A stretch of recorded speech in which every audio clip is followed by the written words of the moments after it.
everybody. Welcome to another episode of Talk It Out with me, Li Jingjing. How are Muslims being treated in China? How are Uyghur Muslims being treated in China? To find out the answer, I actually visited several Muslim communities in Xinjiang, in Inner Mongolia.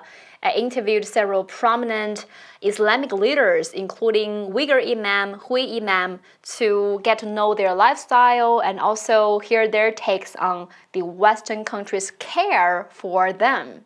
If you're interested, you can find those videos on my channel. But today, I think my guest can share with you a different, maybe a deeper look into the reality in Xinjiang. Because he is a Muslim from Uganda who recently visited Xinjiang and had deep interactions with the Muslim community there. His name is Mubarak Mugabo. He is a postgraduate student for international relations at Peking University. So Mubarak, welcome.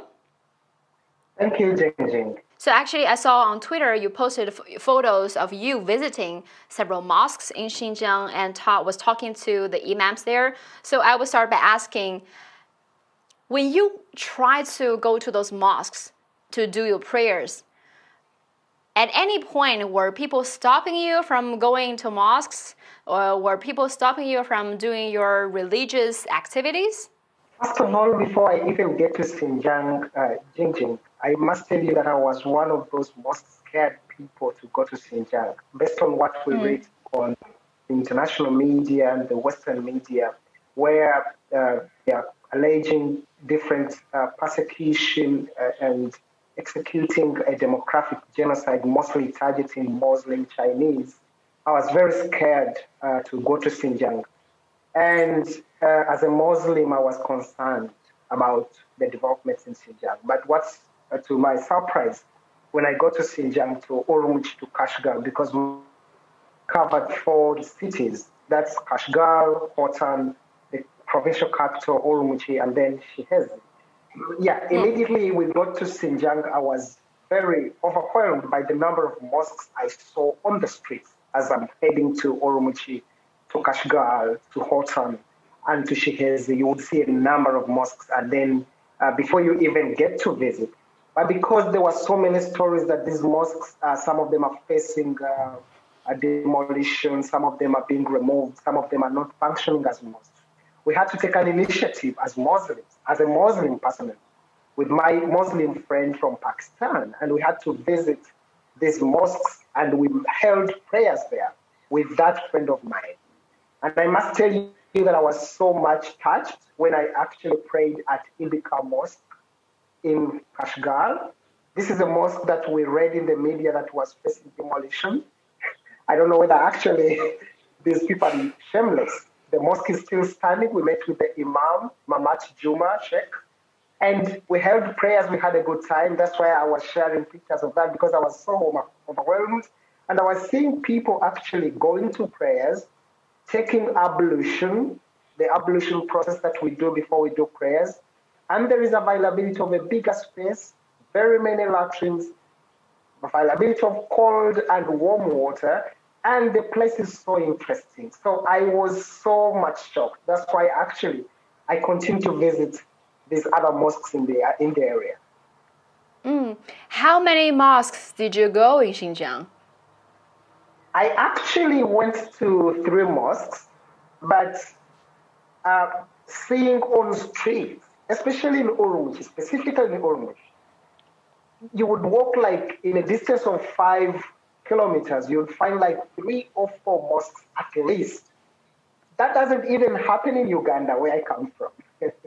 So it means that actually there are many faithfuls in Xinjiang. And out of these 3 mosques, one is Ibika Mosque, that's in Kashgar, that historic mosque, which carries a very rich experience of over 550 years.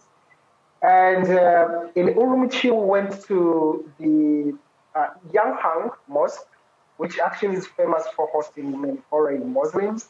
And we held prayers there too. And also in Xinjiang Islamic Institute. For sure, this was so much a shock to me, because I never thought of having an Islamic institute in Xinjiang, or even in China. It was a shock to me. Oh, how come? Why that shocked you? Because the stories that we have been reading in the media were specifically showing how the Chinese government is allegedly persecuting Muslims and want to eliminate Islam in China. And this is the impression that has been created outside.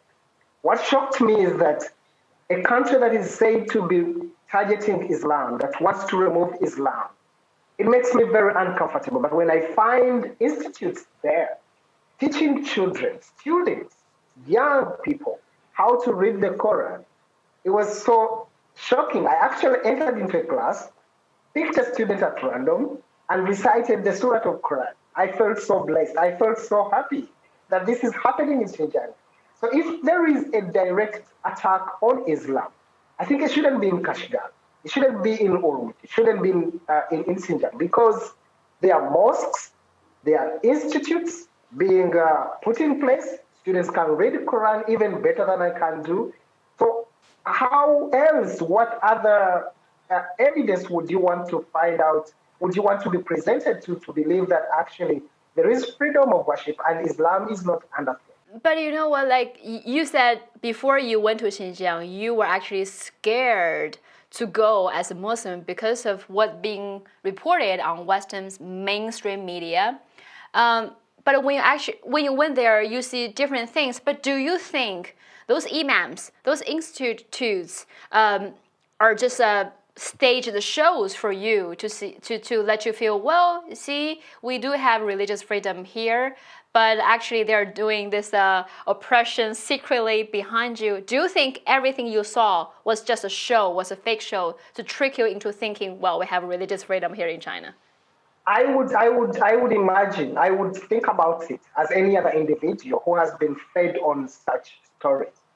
But there are two things that actually can make you understand that this is not a staged mosque. First of all, you could not have a mosque that is fully fledged with the Quran, that you enter there and people are praying. Mosques are still preserved the way they are. They have very good ablution areas, which many mosques in Africa don't have.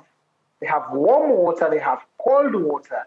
If they had, in any case, staged this, because I went specifically to the ablution areas to see whether, because a functional ablution area cannot be dry. It can't, because people keep on visiting. Now, all the ablution centers that I visited in these mosques are actually functional and they are wet. So that actually rules out that. But also, if you get into these mosques, you realize that actually there are other people coming in to pray in those same mosques. But to sum it up all, why would actually somebody teach someone religion? Why would such an institute being put in place just for a show? Yet actually students are being taught the true Quran, the only Quran that we also read from Uganda and from elsewhere in the world. So when you were in Xinjiang, did you see any sign that shows there was a genocide towards Uyghurs were going on? Was there a genocide towards Muslims in Xinjiang? Did you see any trace of evidence that, well, something horrible was happening in Xinjiang? No, of course, I did not see anything because actually, I must say that I never did any inquiry in regard to that. My immediate worry was that there is actually no Islamic practices in Xinjiang. And that is actually the basis of my visit. That's the reason to why I really had to go there. Even when I was scared, I wanted to see, are there mosques? There are mosques. Are they really fully functional? They are fully functional. Are there institutes and students are learning and studying the Islam that we all study? It is happening. When you look in the view, in the public, in the environment, are there people walking on the streets dressed in Islamic way? They are. Are there halal foods? I kept on eating everything. So what else do you want to see? You mentioned something very important here, the Xinjiang food. It's awesome. Like I'm not Muslim, but I'm amazed by the food of Xinjiang constantly. So I can live without pork if I'm living in Xinjiang because just they're great at cooking. Seriously. I went in and from the flight that started in Beijing, when we were served meals, we were served halal meals. So we started eating from the airport until we came back to Beijing. Now we started asking, should I eat when we are in Beijing?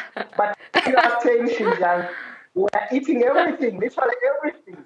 We even tested, at some point, we went to the night market in the hotel and we tested the meat of rabbits. We like rabbits in Uganda. We eat so many of them. They are so delicious. So when I found them in Kashgal, I said in Hotan, then I said, I think everything here is halal, and we were eating everything: bread, non-bread, meat, lamb, and everything. So it was really very nice experience there. What do you feel about Xinjiang after this trip? First of all, I want to say that yes, there could be issues that are being raised in the international media where they talk about uh, some reorientation and re-education of Muslims. I think this is a very good initiative because even in other countries, in our countries, like for instance in Uganda, we are living in a country where there is freedom of worship. We are living in a country where Muslims are not the majority, and we are living with Christians. We are living with people who have no faith. And all that, to achieve that community, no country should allow radicalism. No country should allow a group of people to be superior to the other. People should have freedoms of worship. People should have freedoms of belief. And people should have freedoms of association. Now, whatever happens, there could be issues that actually they are re-educating people. That's a good thing because even in our country, any radical Muslim would not be allowed to expose his radicalism in the society because it endangers people. It really culminates into terrorism. And this is what many countries like Somalia are really, really not having a good time because some of these radical elements can turn out to be terrorists. So if there is an arrangement, if there is a campaign to make sure that these Muslims continue believing in the one Allah, that one Allah does not condemn terrorism, does not condemn radicalism. We live with Christians peacefully. Muslims in Xinjiang should not live as if Xinjiang is for Muslims. No, Xinjiang is for China. And all Chinese, whichever belief they have, they should live in there. We should encourage marriages between Muslims and non-Muslims. We should encourage intermarriages between ethnic groups, minorities, majorities, so that we can create an environment where we can all live peacefully. And I think my impression after Xinjiang is drawn to the fact that Xinjiang, the baseline should be that Xinjiang is China. That's where we should start from. Whether whatever reasons that are there, we should understand that it is China. So each Chinese, whether faithful, whether non-faithful, whether Muslims, whether Christians, they should be able to enjoy the life in Xinjiang. And this is what is happening in other countries. Other countries do not also condone radicalism, whether it is from Christianity, whether it is from Islam, whether it's from any form of belief, because that is the source of terrorism. Any government that tries to remove radicalism and extremism is on the right course, regardless of whether they are doing it against Muslims, or for Christians, or for non-believers. The U.S. politicians and so many politicians from several main Western countries, on one hand, they actually committed many wars that killed, murdered a lot of Muslims in other countries. But when talking about Xinjiang, they say they care about the rights, human rights for Muslims in China. I mean, as a Muslim yourself, I'm wondering, how do you see this care coming from these several main Western countries? How do you see? Do they really care about Muslims? What's your thought? I think they do not have more authority to talk about protecting the rights of Muslims because most of the Western countries are the ones that have caused mayhem in many Muslim majority countries. Yeah, non-Muslim countries, I don't think non-Muslim countries have the moral authority to talk about defending the rights of Muslims. However, rights of everyone should be defended, regardless of their beliefs, regardless of their faith, regardless of whoever they are and wherever they are. The point is, if they do care so much about Muslims, why would they actually instill mayhem in majority Muslim countries? Elsewhere, forget about Xinjiang. But also, what you should understand is that many Muslim majority countries have approved this de-radicalization program because they are also faced with these extreme characters, these extreme elements. And the fact that the Western countries are crying louder than the Muslim countries, that is also so much requires a lot of interrogation because why would they do that? Even Muslim countries, even our countries, we have faced terrorism before. We have faced very, hectic terror attacks. But actually, the Islam that was taught to our parents, the Islam that the parents taught us, does not condone any kind of terror. So no one should hijack our faith in the name of defending human rights. People should be accountable. People should actually account for their crimes they commit, regardless of whether they're Muslims or not Muslims. No one should hide behind that. So if somebody claims that the Muslims are targeted in Xinjiang, should Muslims endanger the lives of others? No. Everybody should be accountable for his crimes that he commits, regardless of Muslim or non-Muslim or non-believer. So our faith condones love, condones coexistence. It does not in any way condone inflicting on the rights of others because they are not Muslims. And whoever holds that teaching must be de-radicalized, whether in China, whether in Uganda, where I come from, and wherever they are, because that is the exact and the ultimate source of terrorism. I think when you were in Xinjiang, you probably already saw the security controls is much stricter in Xinjiang than anywhere else in China. And you mentioned earlier because there was a serious terrorism attacks in Xinjiang for a really long time, for decades. Only in recent, probably 5 years, there were no attacks. But still, the security control is stronger than elsewhere, and that was to protect the public safety.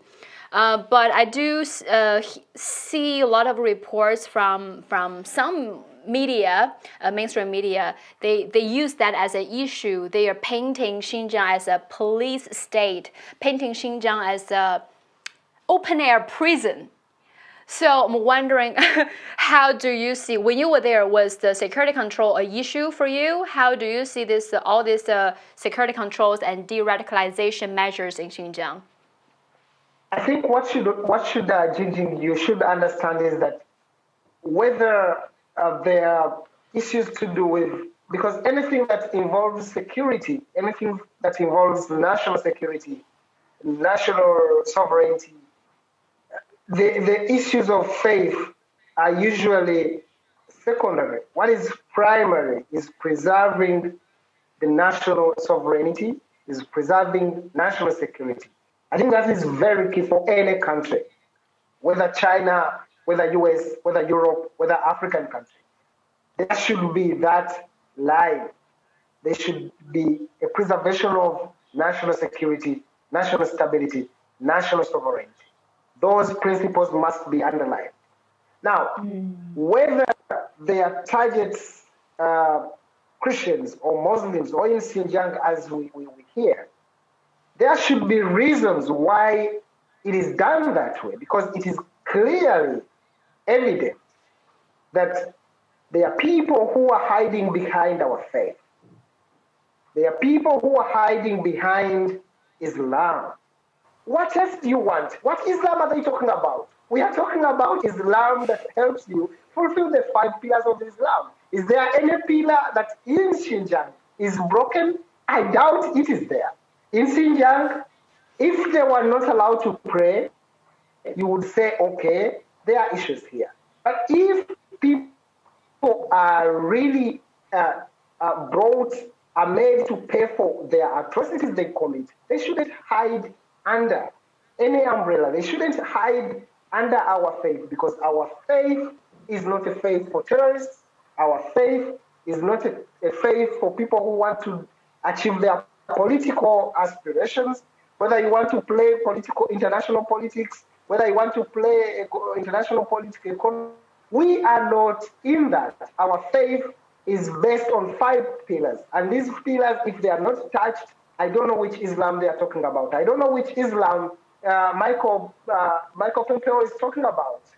I remember because I think in June I visited a mosque in Inner Mongolia with the permission of the imam. He's a Hui imam, and he just opened the gate of his mosque and invite us, all of us, to come in. And we have a group of people, my friends, my colleagues, and we are not Muslims at all. So actually, the hospitality and the welcome they showed me was quite surprising to me, because I think before the experience with deeper interaction with the Muslim community, I also had my bias, stereotypical thoughts, and I thought, like, as a non-Muslim, they probably won't welcome me, especially I'm a woman or everything.